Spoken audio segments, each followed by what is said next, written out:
Good afternoon and good morning, everyone. We're just open the attendee join here, so we'll give a second for folks to trickle in, and as the number stabilizes, we'll jump in.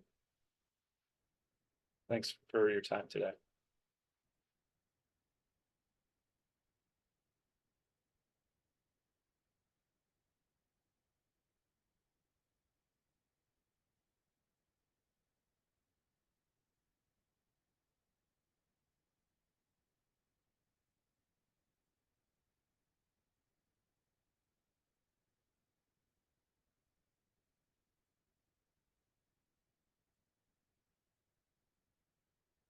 All right. It looks like the number is stabilizing, so we'll go ahead and jump in. Thanks again for everybody for taking the time to be here today, whether live or watching on the recording. Today's session is about the game-changing impact that Wi-Fi and network analytics can have in the collegiate sports space.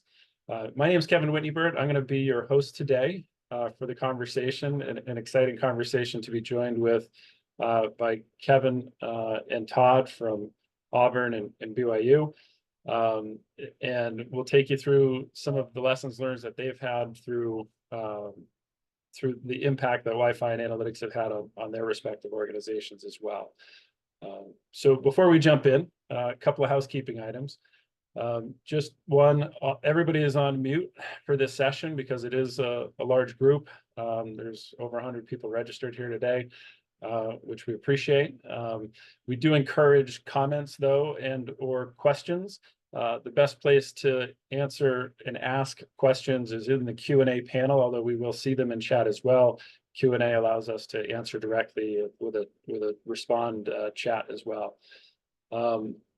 And as I said, it is a recorded session, so if you'd like to share this if you find it interesting and you want to share it with colleagues or whomever you find relevant after the fact, please do so. So what's on the agenda for today?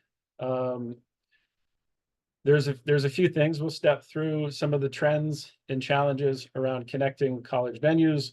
Then we'll step into a summary of the project and from Todd at BYU, and then Kevin from Auburn. And then we'll just talk a little bit higher level as a wrap up on the broader capabilities for analytics in the venues and how the industry is using them and where we see that going.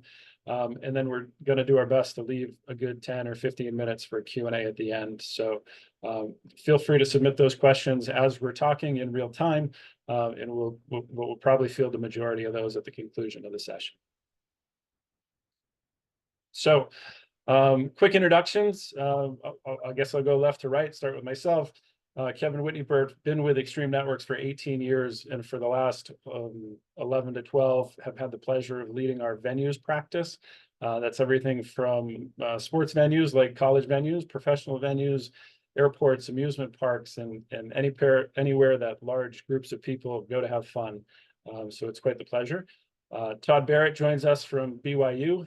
Todd is actually part of the central IT organization as the portfolio director for networking across all BYU campuses and gets to spend time in their venues as a product of that. Kevin is the IT director for Auburn Athletic Department, and Kevin looks after all the buildings and networking and all of technology needs throughout both their buildings and their venues. So excited to have them join us today and to have the opportunity to learn from one another. As a bit of background, we'll level set on some of the drivers that we see. Excuse me. So Extreme Networks has participated in 75 venue technology deployments in climbing.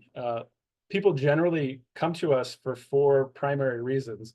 You know, when we say what are you considering, or why do you want to enhance the stadium experience, it usually falls into one of these 4 categories. They're looking to enhance the fan experience, which can come in a variety of ways, or they're looking to improve the efficiency of the venue because the venue is a black hole. They come to us for monetization requests of how can we use Wi-Fi as a tool for the organization. And then lastly, about how to reduce operational risks. So things like loss prevention or protecting those digital tickets, the point of sale systems, and things like that. Those all sort of fall under that monetization category. And interestingly, are foundational, right? All these are all things that are now joining the network, and all things that affect the fan experience, from digital ticketing to point of sale systems to food delivery services and so on. Next slide, Ryan. Here are some of the examples from our most recent deployments. When the things that are on the network that are part of this experience, right? It certainly often starts with high density connectivity and high performance Wi-Fi, because those are the foundational aspects to do a lot of those things. It is probably 90% plus of the venues that we work with today are moving towards digital, are deployed with digital ticketing, and they're looking to make that more efficient, to make sure that when fans don't download their ticket before showing up, that they have the capability to do that in the ticket line, for example, to make sure that their concession lines are operating efficiently, and so on. It's important to note within this slide, though, that with that foundational network experience also comes the ability to pull on, all of your surveillance footage, for example, to pull on your menu boards and your digital signage. Those are all vital assets that come as the capability to add to your Wi-Fi system. So with that monetization comes lots of opportunity to expand into the future. And then lastly, with 5G, right? So there's multiple sources of connectivity, and we'll get into, after the examples from Kevin and Todd, why there is a need for both. They're complementary technologies, not competitive technologies. They both add unique types of value to the venue. But certainly having those as an owned asset allows you to control your own destiny in terms of your fan experience, and add, these different types of emerging technologies on top of the network as well. So without further ado, we'll jump into the examples and use cases here in lessons learned. We just flipped the order. I think we decided Todd was going to go next. Yes, great. Thank you, Todd. If you could, jump right in. Sorry. I'm here. I'm ready. Great. Well, so I'm Todd Berrett. Thank you, Kevin, for the introduction. I work with the BYU system of schools. I cover all of our campuses. So you find me in Idaho sometimes, Hawaii sometimes, but every other Saturday in the fall, I promise I'll be in LaBelle Edwards Stadium enjoying this amazing venue. We seat about 63,000 people. Our stadium is located right in the middle of a neighborhood right next to our campus. And some history on this to walk you through kind of our progression there. About 2015, our athletic department was looking at how do we really increase fan engagement, and sent out a massive survey to all of our season ticket holders, previous ticket holders, our Cougar Club, all the affiliates we could, and surveyed about the game day experience, looking for what are some things that would make it better, where can we improve. And among the top 5 things, phrased in different aspects, were concerns about connectivity. So to put it in perspective, we have a large neighborhood right to the north of us. We have our campus to the south. At the time, we didn't have any cellular reinforcement either in the neighborhood or in campus. So when you put 65,000 people in the middle of a stadium for 4 hours, there's no cell coverage. We didn't have Wi-Fi. And it was essentially a black hole that we were asking people to devote a huge chunk of their weekend without having their phones. Even in 2015, that was a big ask. Now I think it's even harder. So leading up to this, one of the cellular carriers came in and made a proposal that they would help us build out a multi-carrier DAS, and we moved forward with that. And so check that box. We now have cellular coverage in the stadium. But we still wanted to move forward with Wi-Fi. Not everything we do in the stadium could be moved to cellular, and so we started a large process. We opened up an RFP. We looked into it. We wanted to do it right if we were going to do Wi-Fi in the stadium. So I guess jumping back to my slides here, I'm getting ahead of myself. Our stadium largely is used for 6 major events a year, although we have couple of concerts. We have our Stadium of Fire, where we bring in large, lots of guests, lots of fireworks. I mean, this stadium is part of the community here, and it's a landmark in the city of Provo. It's very recognizable, so we want it to be top notch. As we went through this process, we looked at different vendors, different architectures, different ways of doing this, and ultimately we settled on partnering with Extreme. Interestingly, at the time, and I think this landscape has changed a bit, but we were able to go back and partner with the cellular provider as well. They had an interest at the time to help partner on our Wi-Fi. Connectivity was so critical to them that even with the DAS, Wi-Fi still held a lot of value. And so we worked through this process. We installed an underseat design. We were kind of at the turning point to go from overhead directional antennas. Underseat was starting to take over with that design at the time. And we built out the stadium. Our first, from day one, it was amazing. We worked really closely. We had Extreme on hand to look at these events. At the same time, our corporate sponsorship team was working with an app developer to build us a game day app. And so it was critical to be able to say, what is the usefulness of this app during that first season? I think let's jump to our next slide if we can, Ryan. So for the first season, we actually, our benchmark to compare utilization was we would compare our game day app with ESPN Go. And at the end of the season, we were about 50-50, which got used more during the event, which I think is awesome. Anytime you can say, we're just as useful as ESPN during a sporting event, I mean, that makes you feel pretty good about yourself. And I think that was a huge vote of confidence for our game day app. There were other insights we started to pick up. We realized that traffic, I mean, we just naturally would assume if you have a good game and you have a lot of fans in the stadium, you're going to see huge traffic patterns. And as we started watching, we realized that's not always the case. Many of our games we play late at night. We get that 8:15 time slot for a lot of what we do. We actually see more consumption, and this validates some of the original points of our survey. If we're playing at the same time that in-state rivals are playing, we see a tremendous demand on the Wi-Fi, and we see ESPN go through the roof. Everyone is sitting in their seats and they want to watch what's going on in the stadium, but they don't want to let go of what's going on outside. And this has been just a game changer for us, that this enables people to sit in the seats. We can watch people sitting there, and it's not uncommon to have 10 or 15,000 people in the stadium with ESPN open watching another game while they're sitting in ours. And we see that as a good thing. It's not that they're not interested in what's happening on the field, but they're able to be two places at once. And so that's been huge for us. Another thing we've noticed, our first season, we were always very quiet about, you see things as you look at the analytics. We didn't want to make a big deal about how many people are watching Netflix during the football game. Clearly, you do not come to LaVell Edwards Stadium to watch whatever Netflix just dropped this past week. But in walking through the stadium and soliciting feedback from fans, I noticed there were a fair number. I would see this, and I should take a picture and post it. You have a young dad, and you have two little kids with noise-canceling headphones on, and those kids are sitting there watching some cartoon on Netflix. And it dawned on us that sometimes that's what keeps people in the seats. If that dad can sit here with his two kids and the kids stay occupied, is that a problem? They're going to grow up loving coming to football games. So maybe if they start off with Netflix while they're young, it's an awesome opportunity to have that. And so we don't look as negatively on that. I hope we never see 40,000 people watching Netflix during one of our games. That would be a negative. So how much does this get used? Is it worth our investment?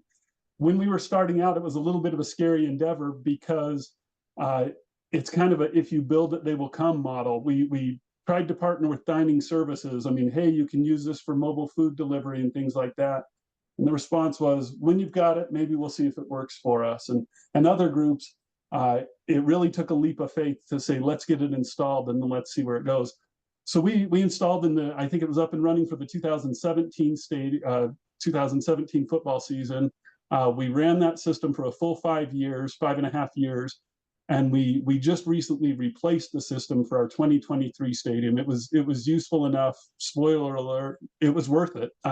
We absolutely got our money's worth out of it, to the point where now dining services have moved all food ordering to be done online. So initially they were tentative.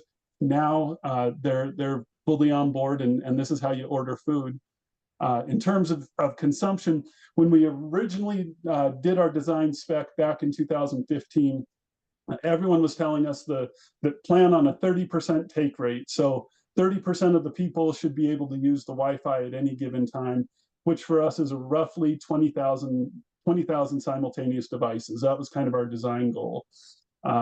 We overbuilt a little. Well, we asked if we could move it to 50%, saying we recognize fans here, and we've got Silicon Slopes. We've got a lot of high-tech companies up along the corridor between us and Salt Lake. We think we're a pretty tech advanced community, so let's build the 50% take rate. In our first, I think it was our second season maybe, we blew past even the 50%. Our high water mark is just over 61%, which means of the 63,000 fans in our stadium, we had over 40,000 devices connected and actively working, and we didn't see a performance drop. We could see the load on our equipment, but we were still averaging over 30 megabits per person consuming it at that rate, and it's just held up amazingly well. We've seen just tremendous consumption, tremendous utilization. We've been incredibly happy with it. So where we go from here, we just deployed our new, we did a refresh, and honestly, it was fairly painless. We had a solid design in the original layout. When we went through for our refresh, it was simply, we were replacing old access points with new access points, not changing many locations, and it went really quick and easy. It was able to be done really quickly in between seasons. And so now we're enjoying this our new equipment. Things are going well, and we're eagerly looking forward to the ability to turn on 6 gigahertz in the bowl. We think that'll bring some more capacity and more ability to our fans. And so that's kind of where we stand. It's been a great experience for us, and happy to chat with anyone that has questions or is somewhere along that journey and wants to know more details. That's a great start, Todd. You can sort of faintly make it out in Todd's slide here, but when I think of LaVell Edwards Stadium and Silicon Slopes, one of the first pictures that comes into my mind is the mountains behind it. It's one of the most picturesque stadiums in the country by far. From a guy who's been in over 100 stadiums in the country, it's a wonderful place and a wonderful community neighborhood to experience a game day if you've never had the opportunity. The one thing that stands out from the slide there to me as I look at it, and we talk about monetization and analytics, is what other form do you have to reach 60% of your fans, right? Think about the last survey that you sent out and what the take rates are on that, right? 40,000 people engaging, on the Wi-Fi system. It's a pretty darn good utilization if you look across the broad spectrum. So of all the ways you have to reach your fans. So Todd, I appreciate you sharing the notes. As soon as the FCC lets us, we will be turning on 6 gigahertz for you guys, but you have the hardware and you're ready to go. Ready to go. Awesome. Thank you. Kevin, moving on down to the Southeast and the Southeast Conference. Hi, guys. Appreciate you joining us today. And it's not at all confusing that we've got two Kevins on the call. So in every chat we've had, it's trying to decide who's supposed to be talking when. Appreciate this opportunity, Kevin and Ryan. When we first did our initial chat on this, we realized very quickly Todd and I are twins in our scenarios. So I'm going to do my best not to bore you with repeats, but just kind of touch on a few points that are a little unique to Auburn.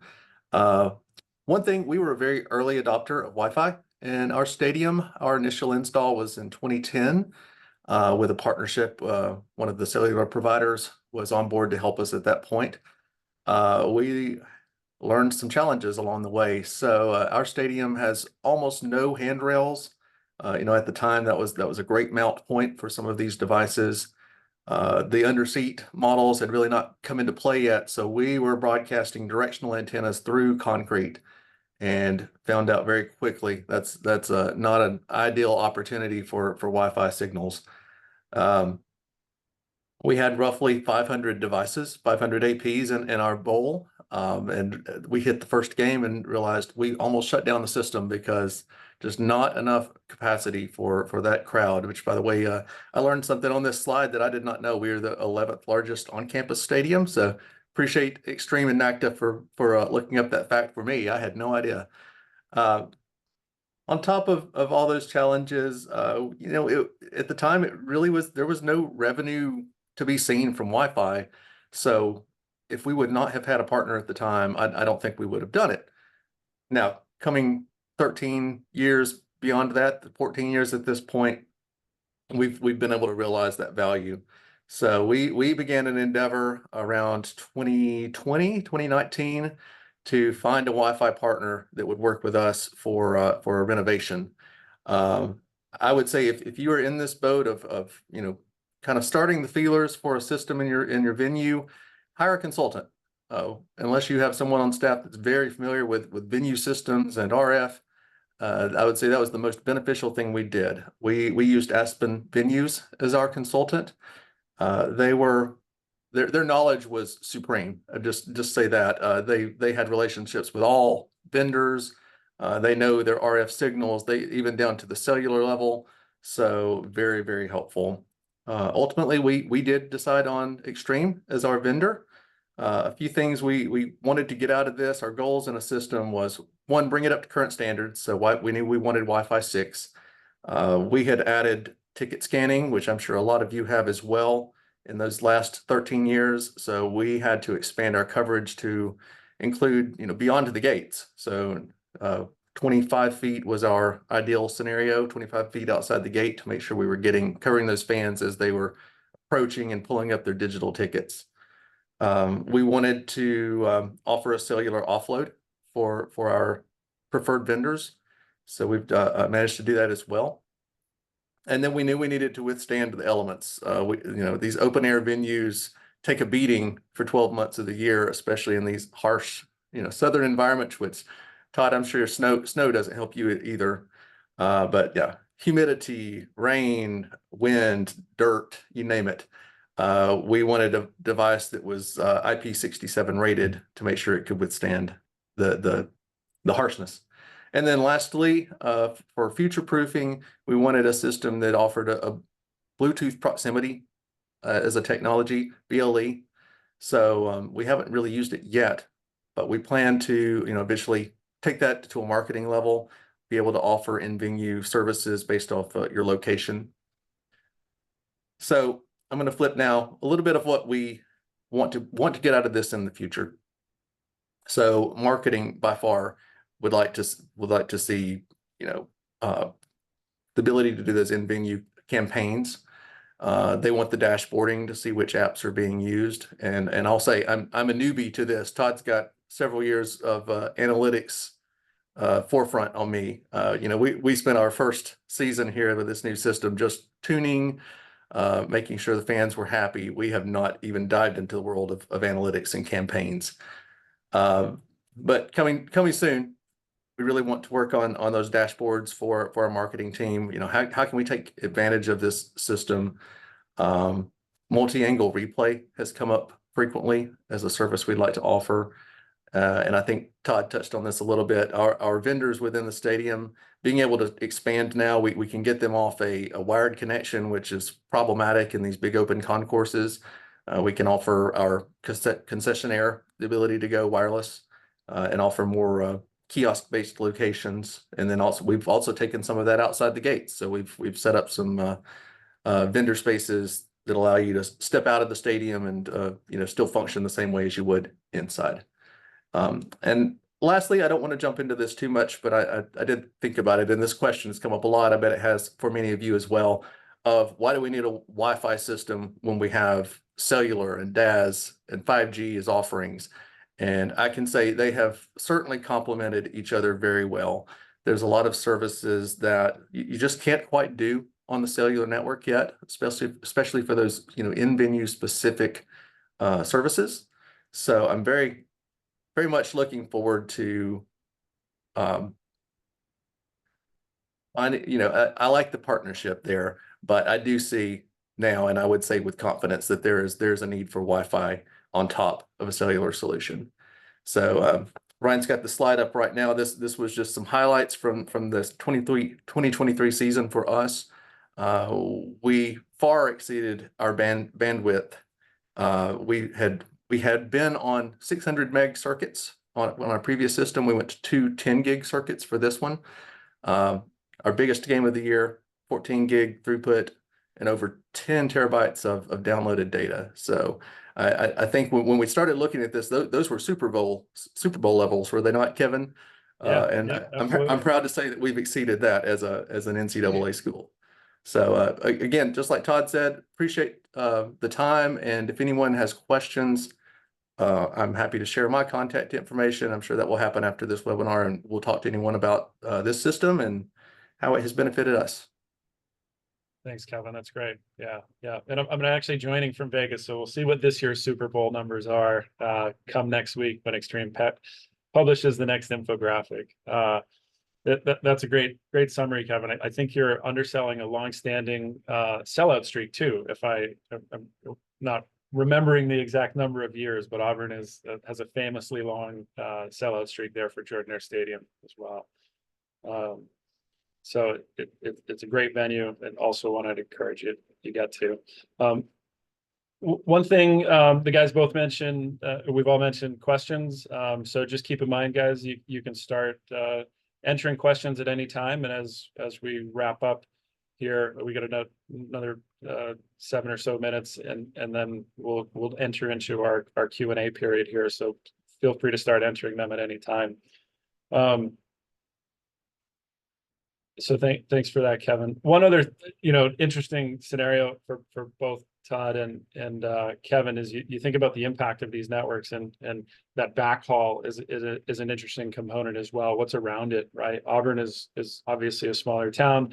Todd, Provo isn't a huge town, but it's right there next to Salt Lake, and so the metro backhaul and the things that exist there from an overall carrier infrastructure perspective are somewhat more significant. As you look at if somebody's joining here from a smaller town that is one of the many towns in America where on game day the population doubles or the population of the town triples on game day, there are interesting implications to that, right? And making sure that purely from a safety perspective, everybody can communicate is ultra important. So the last segment here, thanks again, guys, is just to kind of forward look from an Extreme Networks perspective, and how we've committed to the space and where we're trying to put our customers in the position for success going forward. So jumping into that, Extreme Networks has taken a bit of a unique approach to this, and this is one small salesy-ish segment before we talk about the analytics side of it.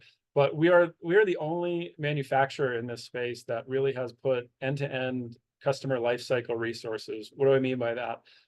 The access point that Kevin and Todd spoke to that can handle snow and ice was built by dedicated product resources who focus on venues. We have 25 people, full-time employees that do nothing but support venues. So from a design perspective and a business development perspective, dedicated resources that do nothing but venues. More importantly, from an installation and configuration perspective, these smooth projects don't just happen. Our team of folks is doing nothing but installing venues. There are dedicated best practices, and Todd could tell you how they install on campus versus how they install in the venues. There's subtle nuances, very big nuances, and this team does nothing but install venues. And then post-sale support, after somebody hands you the keys, dedicated resources that do nothing but venues, because we've insourced all of that technical support. Not only that, but we've put so much focus on it that this year we introduced a game day hotline. So if you have thousands of people in your venue on any given day and you need to bypass the queue to get to the front of the line for a tech support issue, we have a different 800 number for that. That's how much commitment we've put into this space to understanding it and supporting it in the right way. We have, respective of the college world in particularly, right, from Division III to Division I, there's venues of all size. And so while we're talking about exciting examples of 60 and 90,000 seat venues here today, we scale this model into 4,000 and 5,000 seat baseball venues. A good example of that is a recent deployment for the Woo Sox up in Worcester, Massachusetts. Yes, you say it Worcester if you're from New England. Worcester is how it's spelled. But the Woo Sox are our beloved minor league team in New England, and we just completed a deployment there. We've even done deployments in high school stadiums in Texas and Ohio, and all the way up to next weekend's big event, which is the Daytona 500, the largest stadium in the United States, fully deployed in the grandstands by Extreme Networks as well. So it scales up and it scales down to make sure that both the support and the economics work for all types of venues.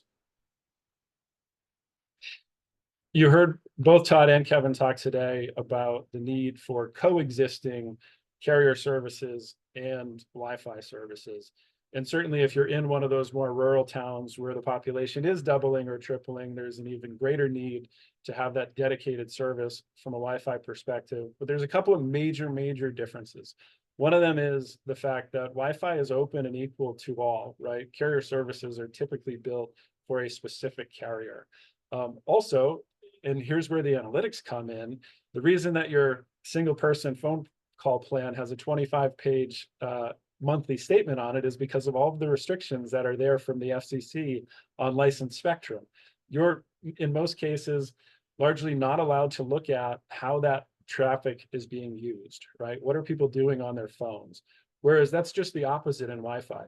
Wi-Fi is considered by the FCC what's called an opt-in network, meaning you chose to join.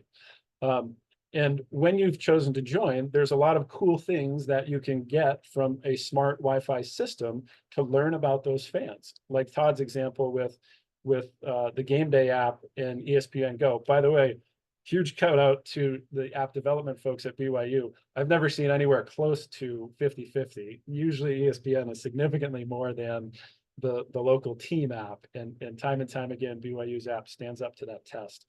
But we wouldn't know that without being able to measure those apps.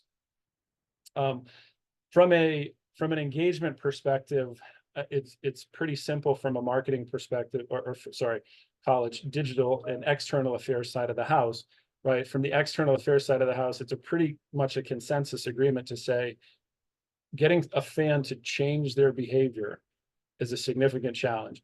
Having the opportunity to meet a fan on the platform that they're already engaging on is a lot easier, right? There's always friction and inertia to changing behavior. So largely what we're trying to do is measure it. Ryan, you can advance. With this intelligence of knowing what is happening on the network, we're providing that information to external affairs and internal affairs side of the house to allow them to measure those things so that they know where to meet their fans rather than trying to get their fans to change their behavior. So when we break down analytics, which has become a very popular term, we've been working on this analytics platform since 2012, and it has recently been released to the public outside of our partnership with the NFL and the NHL. So this is a new tool available to all customers. And the analytics platform has sort of a few major tenets. All of these were given to us as feedback from our customers. One is, for the IT side of the house, they want to be able to make sure that things are working well, right? You heard some of the data statistics and usage statistics from Kevin and Todd today.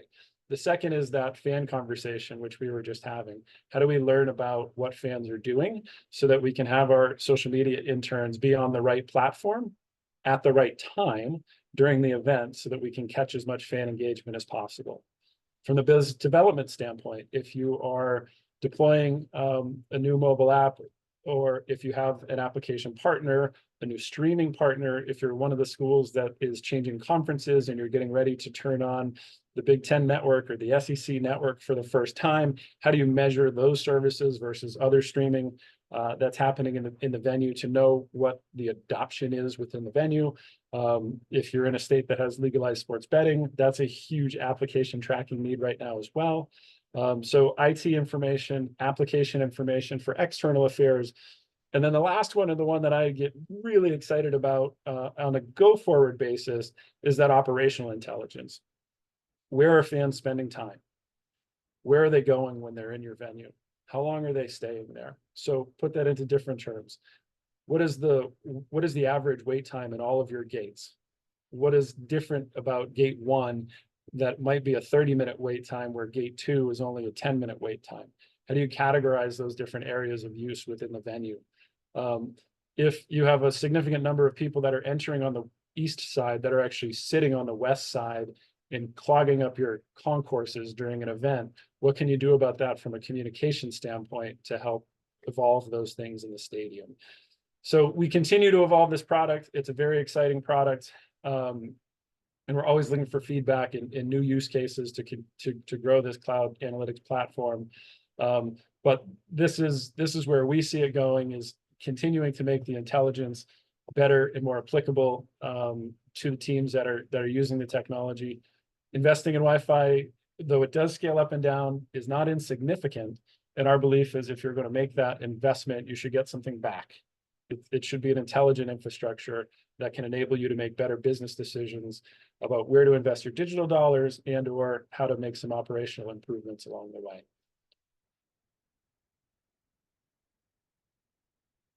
And the last slide is just some other, we certainly appreciate Kevin and Todd here today. There are some other venues, small and large, that are using these systems, and here are a few more examples.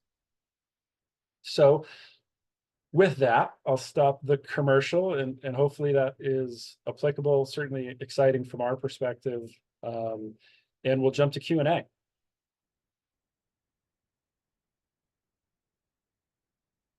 All right.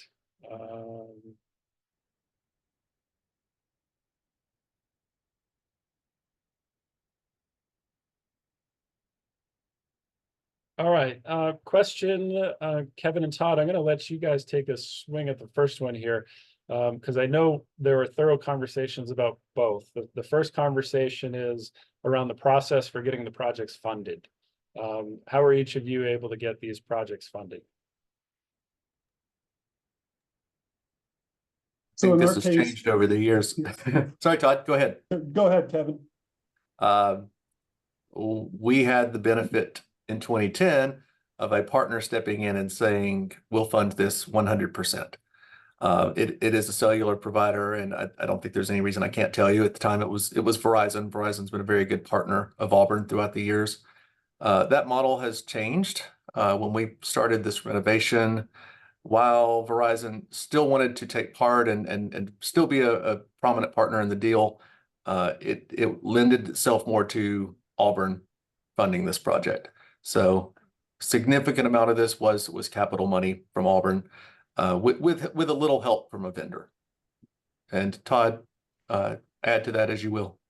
Very similarly, our initial one being 5 years later, there was not that degree of partnership for us. We did still have partnership with a cellular provider, but largely the funding came from athletics, from BYU athletics to fund the initial deployment. And then in 2023, the refresh, with us moving to the Big 12 conference, we wanted to be sure we did everything right, and we didn't want to shortchange anything. And so that first year in the Big 12, again, athletics paid for the refresh, and there was still some residual partnership from the cellular provider to help fund that.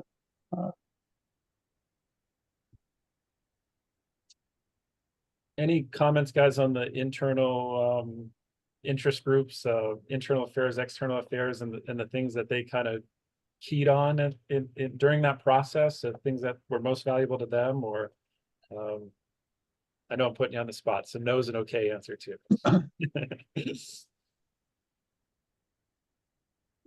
I think largely for us, at least initially in that 2015, nobody knew what it was going to be like. There weren't we didn't have webinars like this where there were others standing up and saying, we've been down this road, and guess what? It's very similar for all of us. And so it was a huge leap of faith. And so we were working with athletics, and it was, trust us, if you put this there, people are going to want to use it. And so now we have more and more things moving over to that, where we have the dining services. We have all of our ticket scanning has moved to this. Pre-game, we've built this large pre-game environment out in front of our stadium, and all of that is just drawing on this. And it's become something where it's become like a utility. Everyone expects it there, and there's so much we can do because we have it there. And so So that's become a huge part of it for us. But I don't know that anyone could sit back at the original stages and say, this is what we expect it to become. Yeah. And so a big leap of faith on our part at that point. You hear the analogy of your utility or plumbing quite a lot, and it is one of those things that accumulates, right? So oftentimes I get the question of like, what are the ways to monetize, right? Or something of that nature. And it's like, well, we give you a list of 10 things, and based on your department's culture or based on the brand image that you're creating, only half of that list is going to be applicable to you, right? And then they start ticking things off the list, and then they want to go further, and then they want to go further because they see all the different opportunities for it. And so to that point, Kevin, I guess our corporate sponsorship team has come to us and said, tell us every sellable asset that comes with Wi-Fi. I mean, is it a captive portal? Is it an SSID? What can we monetize out of this? And that's been interesting conversations. We don't think like that in the campus side, so it's been interesting. Yeah, that's a great lesson learned. So that's a great sort of forward looking and lesson learned in the project itself. Again, putting you on the spot and remind the audience, please chime in with your own questions, but always good to think about lessons learned. So as you guys look back at the process and the project, you're successfully tuned and tested, and you have this service out there. Anything, if you could rewind, that you would recommend people think about with a few months or years in advance of their project? I think Todd said it best earlier. If you build it, they will come. That's certainly what we've seen. So very similar to, like the concessionaire being very reluctant to come on board with a wireless system, but now, can't wait to expand upon that. And just the bandwidth we've seen used with a new system. There's lots of room for future plans here. So if you were planning to build a system, I would say build it bigger than you think you need. And I'd stated it earlier, if you don't have the internal knowledge, bring in a consultant. They will be your friend. They will help you through the process. Yeah, that's great advice. And you're right. The guys at Aspen are, that's a sharp group. Todd, anything from your perspective, lessons learned? So, I mean, this is the world I live in every day, so I have to put a plug in for it. One of the big things for us, and you touched on this, Kevin, is the cabling. There are different parts of this system. It was on one of the tours of one of the professional stadiums we visited, and talking with the staff there, and they said, we outsource all that. And so when we do a refresh, basically the new installer comes in and pulls all new cabling and redoes everything. And we looked at that and said, we don't have those kinds of budgets. So we worked really hard to plan it out when we first put it in. How can we get, I mean, the cabling is rated with a 20-year life. How do we get at least one refresh out of it, if not multiple refreshes? And considering that cabling was half the cost of our first deployment, that saved tremendously on the first refresh. And so we spent a lot of time trying to figure out how are we going to do food delivery and all those things. Those were going to grow into the cabling we had to get right on day one. And so it's kind of picking and choosing where do you put your efforts on the project. And that was one that I think paid dividends for us. Yeah, I would definitely agree with that. Yeah, if designed correctly and designed well, often as Todd is experiencing and saying, right, it's largely a one-to-one replacement if you have the right density of APs, right? And so if half the cost is cabling on the first time and half the cost is technology equipment, there's still a cost to put somebody on a ladder and take one down and put one up. So it's not a full half price of the first install, and the cost and sophistication of technology obviously increases, but it's maybe it's 60 or 70% of the original cost, and which is great, all things considered, if you build it right. So I do see we've got a couple more questions coming in. Expand on the Todd, to your point on the ask around external affairs or the corporate partnership guys expanding on those opportunities. I mean, there's Wi-Fi is interesting in that it's it in a lot of ways is an unlimited asset inventory from a marketing perspective. I'll step back to the comment. It has to be in line with your brand and image, right? Meaning if you're going to collect email addresses, for example, ensuring that you have a value for those email addresses and the right outbound sales team to actually leverage those email addresses. We've seen folks make significant, just from naming the SSID to a particular corporate partnership, that captive portal that's there. You do find a balance, candidly, and we've got a lot of great partners that we work with in this space that are actually, doing marketing as part of that captive portal engine. The industry is kind of split on it as to whether or not you use the captive portal or not. So that's an opportunity to have, fan engagement, to sell ads within a portal. It's also, sorry, the higher level business question on that is, if you're going there, you will lose some people. There's a debatable number of how many people that is, but if you had 40,000 people, to stick with Todd's number, and you're learning about their application usage, and you're learning about their location usage, and you're learning all these things that they do on the venue at the high level, right? At the aggregate, versus if you are asking for a captive portal and an email address, and then that 40,000 user count goes down to 25 or 30,000 user count, but you know who they are. That's a business question, more of a technology question, but it's certainly an opportunity for monetization. Macroeconomics on 40,000 people versus micro information on 25 or 30,000 people, as an example. So those are opportunities there. And then, as I said, in terms of quantifying the application utilization, right, that could be quantifying existing sponsorship. If you could go back to the person who is in your suite sponsor, for example, and say, this is the XYZ company lounge, and then go back to them and show them how many minutes of brand activation you were able to give them because you had X number of devices in the XYZ lounge for Y amount of time, then that's a pretty good upsell going into the next season, where you can actually, instead of just selling, the possibility of utilization, you can actually quantify how many people were in that section for how much time to go back to that advertiser, corporate partner for the next one. So there's just the first couple of opportunities that come to mind. I'm going to read the next question here, and Kevin and Todd, if you have any more thoughts on partnerships or assets, please chime in. So a couple other assets that we've looked at, even just signage in the stadium saying Wi-Fi provided by blank. That's something that can be monetized.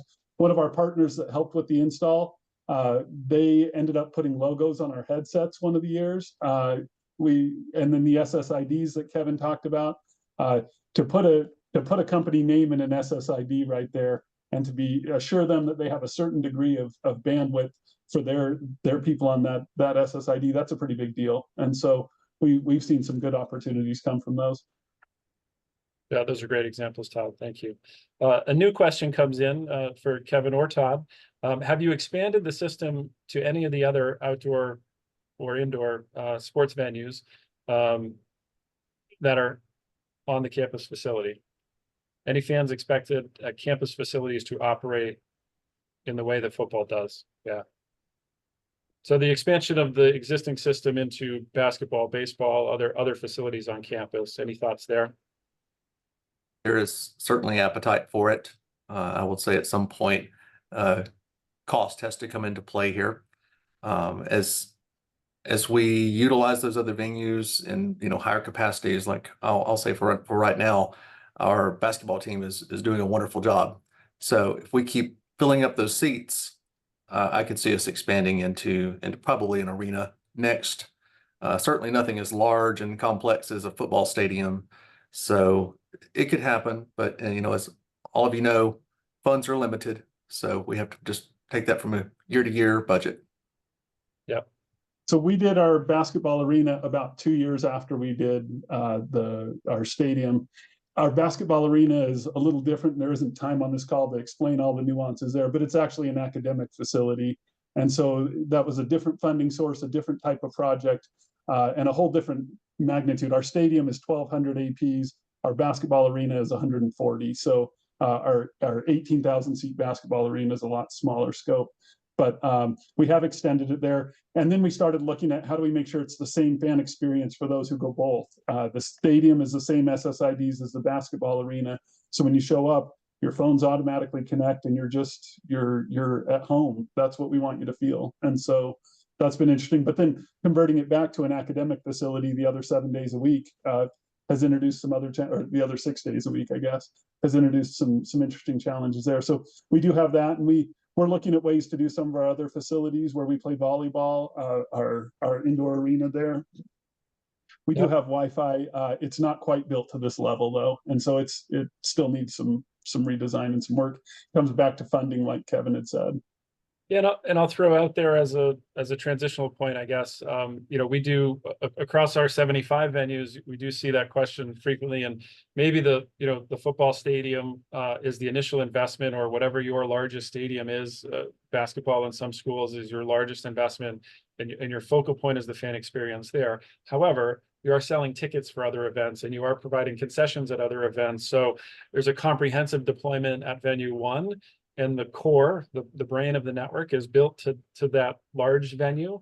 It's really easy to extend enough APs, maybe not the entire venue for fan coverage, but enough for ticketing, enough for mobile ordering, enough for those core revenue services that you're looking to protect and extend to those other things. And then as potentially it gets expanded to the seating area down the road. But many schools are taking this in steps, and so it's not a one size fits all. You can certainly extend that core into other environments, even if it's a partial. There's an interesting question here regarding the location information. Thank you, Mike Atkins. And the question is, if you've already invested in camera technology for crowd insights, what are some of the advantages of Wi-Fi location? I would say they're really serving two different purposes. Most of the camera systems that are out there, and I'm trying to think of the name of the market leader there. It's a wonderful platform. They're focused on like queue lines and managing some in-depth things. And then there's other camera-based technologies where you can see a nefarious movement on a ramp, for example, that may not have surveillance at all times. There are some interesting camera tech that's there. The Wi-Fi purpose is really twofold. In venues, it's largely looking at the larger areas of congregation and or dwell time. So if you're looking at, again, gate wait times is a big thing of the number of devices that are in a particular gate. How long are they waiting? How long does that compare to another area? But think of it in terms of zones, right? The camera-based systems are looking at kind of a micro location, a very precise area, a queue line, a wait line for a hot dog stand, and saying, how long are devices in this specific area within feet? Whereas the Wi-Fi data is generally based on a zone or a group of access points, and by association. You can certainly do what's a little geeky here, but triangulation to watch based on proximity and do that and get to that level of detail. But at a high level for, again, built into the Wi-Fi network. So therefore a cost advantage, right? For not a significant additional investment, you can get this zone level or presence level location information out of the Wi-Fi. If you're looking for that, within feet type level of visibility, that's where the camera systems come into play. And generally the cost of those systems is such that, you're not going to do the entire stadium. You're going to look at a specific, really important area, like a bathroom line or a concession line or something of that nature. So hopefully that answers that question. Quick question on the number of cables that were run to each AP. There's very few instances. Occasionally, as extreme, we will see an RFP spec that says multiple, but I would say 99% of the systems today, you're running a single access, you're running a single cable to each individual access point. And that has to do with the fact that we're really designing based on capacity. So if you're designing a school or other things, most of those, or an office environment, most of the time you're looking at coverage. I need to make sure that this group of cubicles is covered. In venues, we're trying to make sure that you have enough bandwidth in that hyper concentrated area to still watch that, Netflix video, or hopefully, or an instant replay of a conference rival. So that means there's more APs, a much more concentrated number of APs, i.e. high density wireless. That's where the term comes from. And if you look at the math of the really geeky stuff of, how wide is the channel and what does that mean for actual performance, there's very few scenarios where you would potentially exceed the need for one cable. And the cost of having, redundant pathways from that is generally pretty cost prohibitive. So quick answer is, I think we did all Cat 6A gives us 10 gigabits at full length plus PoE. But I would say, to Kevin's point, I mean, with a design spec of 60 to 80 fans per access point, we have few access points that would ever even cross the 1 gig line. Even when there's an aggregate, we're pushing 15, 16, 17 gigabits for the facility. No single access point is exceeding 1 gig very often. Yeah, and I think industry consensus is that will continue even into the 6 gigahertz world. So and the only other reason I could see for having a second cable is for redundancy. We have run games where we have multiple access points that are down. Turns out freezing conduits is pretty bad on cables in them. And so we've had to go into some games where we have access points down. And with that design spec, nobody even notices if we're missing a single access point. Clearly we fix it, we get it back up. But if we have to go through a game down a couple access points, it doesn't hurt us. So we don't need a second cable for the redundancy aspect. Yeah, that's a great clarification, Todd. Thank you for that. Yes, you have freezing and Todd has lots of water. Or sorry, and Kevin has lots of water. Yeah. Both ends of the spectrum. In 2 minutes to go here, guys, we got one more question, and this is a pretty popular question. It's around naming of your SSID. Do you use the guest SSID for people to connect to your wireless? How do users connect to the wireless? Do they authenticate, create an account? And is there backend software for this? So I'll start with a summary, and then Todd and Kevin, please reinforce. So that's a matter of business decision more than technology decision. It's certainly supported. The technology and the partnerships that Kevin and Todd talked to come with a auto connection. So if you're using a certain carrier, and there are now open standards for this, such as open roaming or hotspot 2.0, where you broadcast an SSID, and literally just by walking into the facility, if your particular device is on that, the device just joins. There are other opportunities to put a portal up to capture those email addresses.